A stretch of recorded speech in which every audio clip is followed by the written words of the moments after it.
정부가 지난 1일 이재명 정부 출범 1주년을 맞아서 마약류 범죄 대응 주요 성과를 발표했습니다. 검거한 마약 사범만 해도 2만 3천 명이 넘습니다. 더 이상 우리나라가 마약 청정국이 아니란 사실이 여실히 드러난 수치입니다. 마약 범죄와의 전쟁, 그동안의 성과와 마약 범죄 현황까지 자세하게 짚어보도록 하겠습니다. 네, 오늘 함께 하실 분 건국대 경찰학과 이웅혁 교수님과 함께합니다. 어서 오세요. 안녕하십니까. 네. 사실은 이제 우리나라는 마약 청정국 이 얘기를 오랫동안 저는 들어왔는데 최근 한 근래 뭐 10년까지는 안 된 것 같고요. 한 5, 6년 사이에 갑자기 마약 얘기가 너무 많아졌고 그리고 저도 이제 이렇게 공공기관 같은 데 가면은 곳곳에 스티커를 보면은 마약에 대한 언급이 되게 많아지면서 정말 사회 곳곳에 이게 문제화되고 있구나라는 것을 이제 그냥 일상생활에서 느끼는 그런 상황입니다. 한국이 마약 청정국이다가 최근에 이렇게 갑자기 확 늘어난 이유가 뭘까요? 어떻게 보고 계세요? 일단은 그 잠재적인 위험성이 사실 있었던 거죠. 그것이 알려지지 않았을 뿐이지. 즉 바꿔 얘기하면 신고가 안 되었고 검거가 안 되었을 뿐이다. 네. 그래서 이미 10년 전부터 소위 10만 명당 20명의 수치를 훨씬 넘고 있었던 것이었는데 그런데 이제 10년 전부터 이른바 테크놀로지, IT 산업이 발전을 하다 보니까 사실은 구매하는데 너무 수월하게 되었고 또 공급적 측면에서도 접근하는데 훨씬 용이했다. 바꿔 얘기하면은 한국에서 수집하는 하나의 산업이 된 거죠. 예를 들면 0.1g당 태국에서 이를테면 10,000원이라고 하면 이제 한국에서는 10만 원까지 받을 수 있다라고 하는 또 동기부여도 생겼고 또 다른 곳에서 단속이 상당히 심했었는데 상대적으로 국내에서는 단속이 약했다. 즉 리스크가 사실은 낮고 수익은 올라가고 그다음에 접근할 수 있는 그러한 방법은 수단들이 많아지고 인터넷뿐만이 아니고 해외 택배 또 과거에는 사람이 사람을 만나서 전달해야 되는 이러한 이제 금전적인 유통이었는데 지금은 이제 굳이 그러지 않아도 즉 손과 손으로 돈을 전달하는 게 아니고 이른바 가상화폐 이전까지는 이제 비트코인이 많이 활용이 되었습니다만 이런 등등과 더불어서 또 하나의 특징은 과거에는 이를테면 특정 직역에서 연예인이 될 수도 있고 아니면 유흥업소 종사자가 될 수도 있고 했는데 근데 그것 이외에 평범한 가정주부, 학생, 회사원 등이 이를테면 가정주부의 입장에서는 다이어트 약이다 또는 청소년의 입장에서는 집중이 된다 이런 것이 사실은 마약을 이제 중독해 하는 이러한 것이었는데 이것이 계속 지속되다 보니까 계속 증가하는 그것이 이제는 드러나는 이런 형태였다. 그리고 지금 2만 3천 명이라고 이렇게 공식 통계가 이렇게 보고되고 있지만 사실상은 암수율, 즉 신고되지 않은 그런 것까지 계산해서 생각해 보게 되면 한 30배 이상으로 이제 곱하기를 해야 되거든요. 그렇다고 본다면 거의 80만 명 이상이다. 이렇게 봐야 될 것 같고요. 30배요. 그렇죠. 그게 이제 암수율이 이제 공식적으로 검거가 됐기 때문에 2만 3천 명이다라고 하는데 사실상은 검거가 되지 않은 수가 훨씬 많은 거죠. 그리고 이건 약간 거시적인 이야기이긴 합니다만 사회에 이제 구조적인 문제가 많이 노정이 되면 이를테면 직업에 있어서의 어려움, 청소년 또는 학업에 있어서의 좌절감, 청년층의 고용노동시장의 이중적 구조라든가 또는 부익부, 빈익빈 또는 일정한 절차에 대한 공정성에 대한 분노, 좌절 이것이 이른바 마약이라고 하는 걸 통해서 도피하려고 하는 이런 또 사회적인 사실은 근본 문제가 심하게 되면 이런 마약에 대한 수요가 또 올라가게 되거든요. 이런 것들이 10년 정도 잠복되어 있다가 최근에 이런 것이 더 공개적으로 알려져서 마치 이제 급증하고 있는 듯 보이지만 이런 여러 가지 요소가 과정들이 이미 깔려 지나고 있었다라고 평가합니다. 네, 그렇군요. 사실은 예전에는 말씀하신 것처럼 어디 유흥업소나 이런 특정 어떤 지역에서만 유통되는 거라고 생각하고 있었는데 교수님 말씀 듣다 보니까 우리 일상에 누가 이것을 복용하고 있는지 모를 정도로 그냥 일상화됐구나. 일상화라는 표현이 조금 거칠 수는 있습니다만. 근데 일상화라고 하는 표현이 사실은 적합하지 않는가 생각되는데 왜냐하면 지금 30분, 1시간 안에 예를 들면 텔레그램에서 요청을 하게 되면 사실 좌표가 이제 찍혀지게 되고 바로 전달이 됩니다. 그리고 가능해요. 또 최근에는 좀 이렇게 가격이 저렴하게 돼서 피자 한 판 값이다. 뭐 이렇게 지금 하다 보니까 네. 지금 그 마약에 대한 그 위험성이 바로 지금 목전 앞에 우리 바로 앞에 있다. 그래서 심지어 좀 더 아쉬운거나 좀 무서운 그 대목은 심지어 그 군대 내에서도 소위 말해서 네. 마약 중독이 된 이런 그 장병들이 그 샌드위치 그 버터를 이제 그 마약류가 들어간 것으로 발라 먹거나 또는 이렇게 그 재배를 그 하거나 그러다 보니까 그 곳곳에 이러한 문제가 누정돼 있고 네. 또 뭐 최근 몇 년 사이에 뭐 경찰 공무원으로 이제 보이는데 그 용산 한 지역에서 이른바 그 뭐 마약 파티로 뭐 추정되는 이런 상황 때문에 그 이렇게 뭐 추락해서 있었던 사고도 있었고 뭐 이런 등등이 그 보게 되면 상당히 지금 일상생활에 깊숙이 파고 들어가 있고 또 그 유명한 뭐 연예인들 또 스포츠 뭐 스타 또 야구 선수들 뭐 등등으로 이렇게 봤을 때는 지금 상당히 그 위험한 수준을 임계치를 지금 넘고 있는 그 상황이 아닌가. 네. 그래서 개인적으로는 이제는 정말 그 국가적 그 차원의 그 범정부적 체계적인 이러한 그 대안이 그 시급하다. 그런데 지금 이런 얘기가 벌써 10여 년 전부터 나왔음에도 네네, 불구하고 그렇죠. 뭐 여러 가지 그 지연됐고요.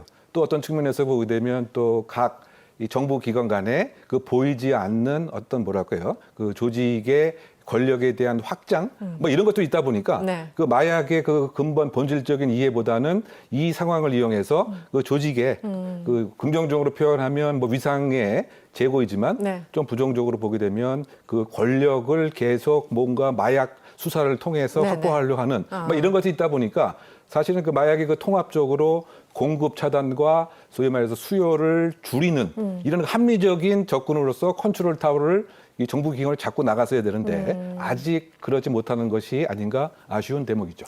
쉽게 말하면은 지금 어쨌든 성과가 상당하긴 합니다만 교수님 생각하시기에는 그 내부에 보이지 않는 알력 내지는 약간 칸막이 뭐 이런 것들 때문에 조금 더 종합적으로 포괄적으로 검거가 진행되지 않고 있다 이런 말씀을 해주시는 거네요. 네, 더군다나 알겠습니다. 이제 그 네. 너무 공급 차단에만 한쪽으로 편향되어 있는 것이 아닌가. 아 공급 차단에만. 예, 그 왜냐하면 지금 뭐 2만 3천 명인데 투약 환자를 보게 되면 한 7천 명, 8천 명이란 말이죠.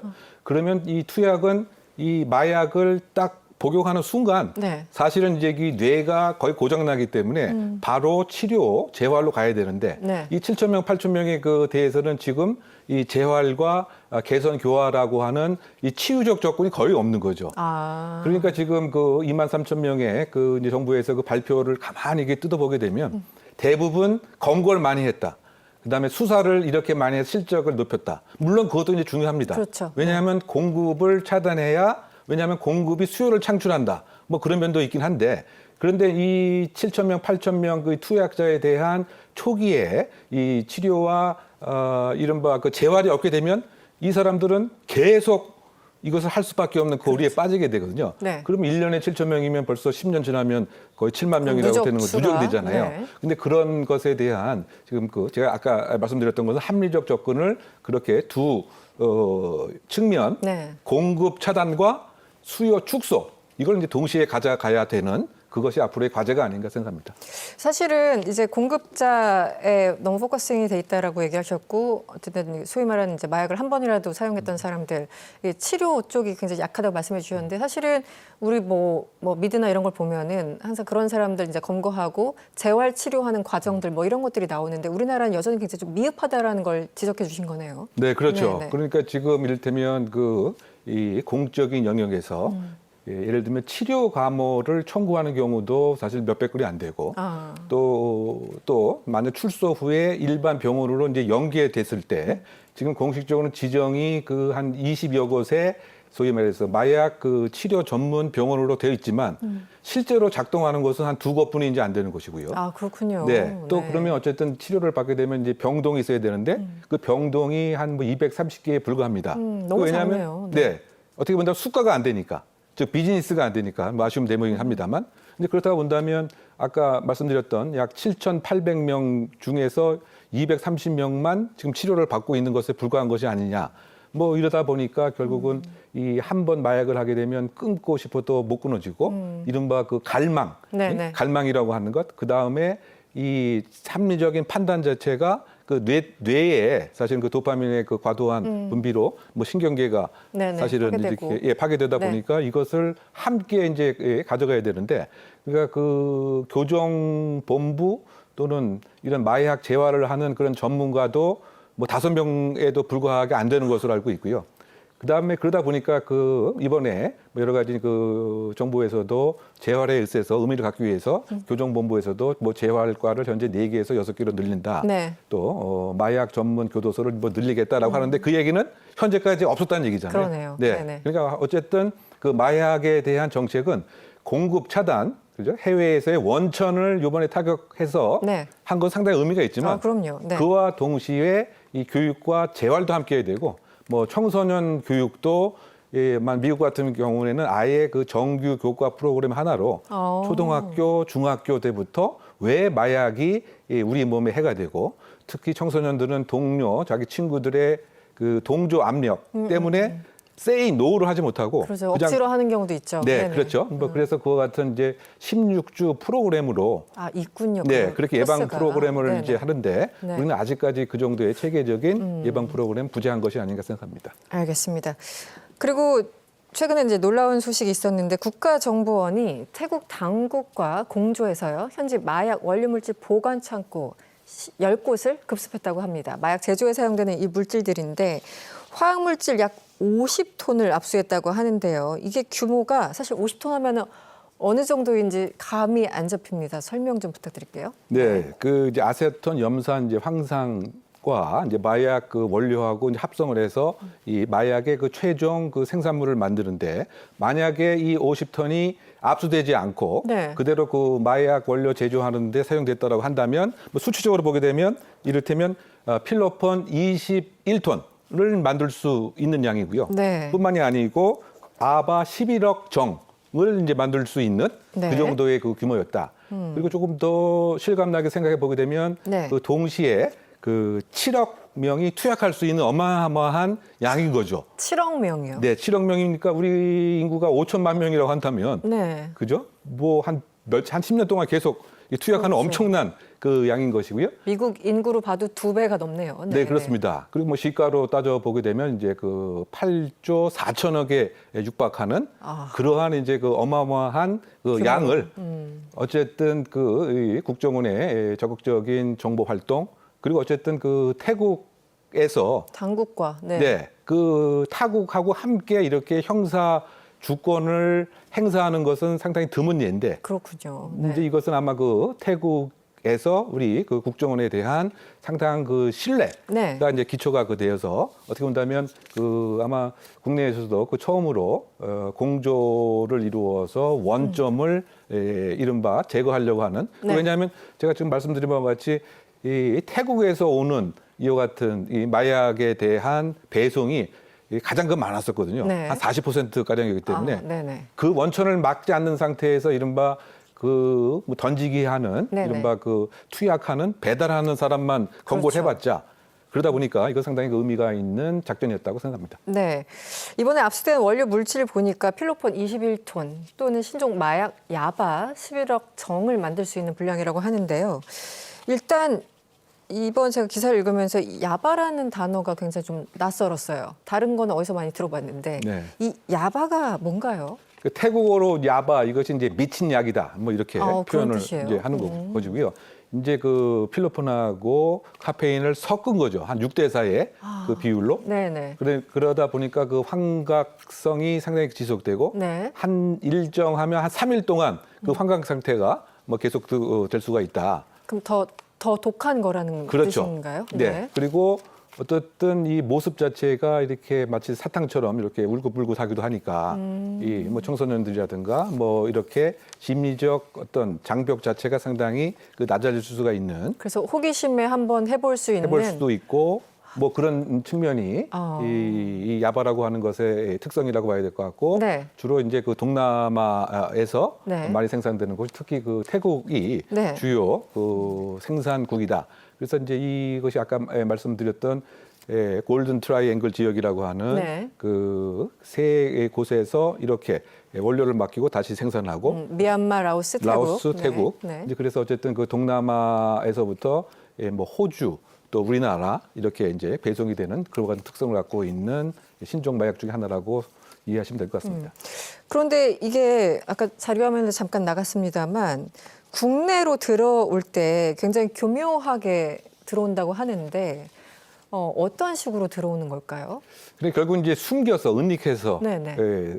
들어오게 되는 거죠. 다른 예를 들면 이제 뭐 의약품이라든가 이제 음식 등하고 네. 뭐 예를 들면 뭐 최근에 실제로 검거됐던 사례가 그 이제 통조림에 이 야바액 원료를 이렇게 섞어 넣어서 통조림을 마치 이제 수입받는 식으로 뭐 이런 경우가 또 뭐 있는가 그 하면 네네. 또 이 사례는 꼭 야바는 아니지만 네. 최근에 있었던 상당히 좀 특이했던 사례가 그 바디 패커라고 하는 이런 용어인데요. 네. 그러니까 몸 속에 이제 숨기고 오는 거죠. 몸 안에. 네. 뭐 이거 꼭 야바는 아니었지만 네네. 이를테면 이제 동글동글한 약품을 네. 소위 이 비닐에 이렇게 다 싸놔서 이거를 삼킵니다. 삼키고 이제 오게 되니까 이제 그 비행기 내에서는 네. 그 화장실을 이제 가지 않으려고 하는 것이고요. 네네네. 그래서 이 엑스레이를 이제 통과를 하다가 만약에 찍혔거든요, 이번에 몇 년 전에. 네. 그랬더니 이제 그 터졌습니다, 그게.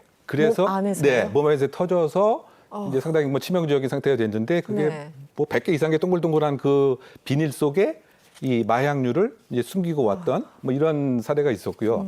그 야바 같은 경우에는 네. 이 어린이 문구 용품, 그러니까 쉽게 말하면 사인펜이죠. 네. 그 사인펜 그 뒷 그 통에 뒤에. 예 거기다 이제 꽂아가지고. 꽂아갖고 뭐 숨겨갖고 오는 막 이런 형태가 그 있었고 네. 그러니까 결국은 이 공항 또는 선박, 항구 막 이런 데에서 이걸 이제 이렇게 숨겨갖고 오는 그런 패턴으로 뭐 이루어지고 있다라고 이해하시면 될 것 같습니다. 정말 몰래 이것을 그 숨겨서 유통시키기 위해서 정말 모든 정말 기괴한 아이디어를 네. 다 내는 게 아닌가라는 생각이 듭니다.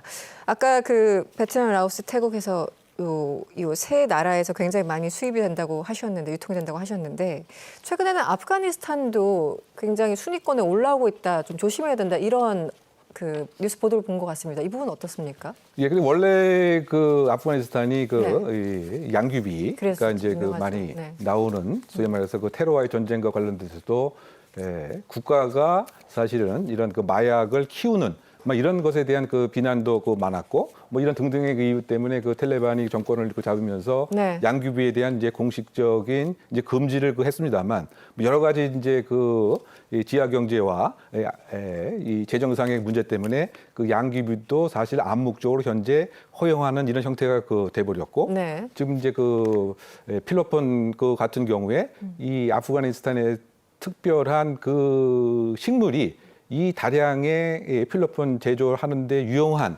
그런 이제 그 원료를 갖고 있기 때문에 네. 지금 그 신흥 이 필로폰 제조 나라로 지금 탈바꿈하고 있는 이런 그 상태이다. 네. 그래서 이 아프가니스탄에서 이란, 파키스탄을 그 거쳐서 현재 우리나라 이제 호주 쪽으로 이렇게 배송이 되고 있는 것으로 지금 정보 당국에서는 바라보고 있고요. 네. 더군다나 외국인 노동자 그 서남아시아에 이런 보이지 않는 네트워크를 통해서도 네. 지금 국내에도 상당히 위협이 되고 있기 때문에 이른바 그 동남아 그 공급망을 다원화하는 네. 그런 신흥 그 필로폰 제공국으로 지금 아프가니스탄이 네네. 지금 주의를 받고 있는 상황이 아닌가 보입니다.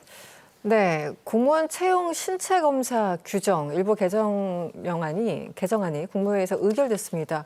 이 얘기를 들어봤더니 앞으로도 공무원들 이제 보통 임용되기 전에 신체 검사하지 않습니까? 여기서 마약류 검사를 의무적으로 받아야 하는 그런 내용이 담겨져 있습니다. 이 부분 참 이 정도면은 심각하구나라는 생각을 다시 한번 하게 되는데요. 이 어떤 시행 배경에 대해서 좀 설명해 주시면 어떨까요? 그 이제 6개 그 마약에 대해서 의무적으로 우리가 이제 신체 검사를 받아서 통과를 해야 이제 공무원 자격으로 일을 할 수 있는 것과 동일하게 이 마약에 대한 이제 그 반응 검사를 해서 이것이 통과가 되어야 이제 공무원 임용으로서 시작될 수 있는 이제 이러한 이제 그 규칙을 이 국무회의에서 이제 정한 것 같고요. 네. 그것의 그 배경은 지금 30대, 20대, 30대가 사실 그 마약을 투여하는 비율이 제일 높은데 네. 그 공무원도 사실상 이것에 대한 위험성을 배제할 수는 이제 없는 것이고 더군다나 그 공무원에 대한 또 공적 기구에 대한 그 시민의 신뢰가 상당히 그 중요한 거죠. 그렇죠. 네. 혹시 그 마약에 대한 뭐 중독성이라든가 마약을 계속 하게 되면 의사 판단도 불명확할 뿐만이 아니고 사실 업무 집중도도 떨어질 뿐만이 아니고 이것과 관련된 마약을 네. 하기 위해서 또 다른 이 범죄 비행에 연루될 가능성이 높기 때문에 그렇다 본다면 이 공적인 신뢰, 그 신뢰받는 공무원상을 먼저 만들 필요가 있다고 하는 거죠. 네. 그만큼 지금 마약이 아까 우리가 말씀을 나눈 것처럼 네. 이미 그 우리 생활 안에 이렇게 들어와 있기 때문에 일단 그 공무원이라고 하는 그 중요한 국가 정책의 의사결정을 하는 그 직역부터 이 드러그 프리라고 하는 이런 것을 이제 명확하게 시행을 하자. 뭐 이러한 그 제도 취지라고 생각이 되고요. 저는 근데 조금 더 이것을 더 나아갈 필요가 있다라고 좀 생각하는데요. 네. 처음 공무원 임명했을 뿐만이 아니고 그 주기적인 사실 이런 마약 검사가 좀 있어야 되지 않는가. 네, 네. 왜냐하면 아까 경찰 공무원 같은 경우에도 이제 그랬었고요. 그렇군요. 네. 또 그 고위직에 있었던 어떤 분들도 사실상 마약에 대해서 이렇게 접할 수 있는 기회에 문제가 됐기 때문에 다만 이제 바뀐 것은 이와 같이 마약 업무를 많이 그 다루었던 네. 경찰, 뭐 소방직, 특정직 공무원에서 이제 네. 전 공무원으로 확대됐다라고 하는 것이 이번 네. 그 특색인데 저는 그것에 더 나가서 네. 임용될 때뿐만이 아니고 정기적인 그 마약 검사가 좀 필요하다고 생각합니다.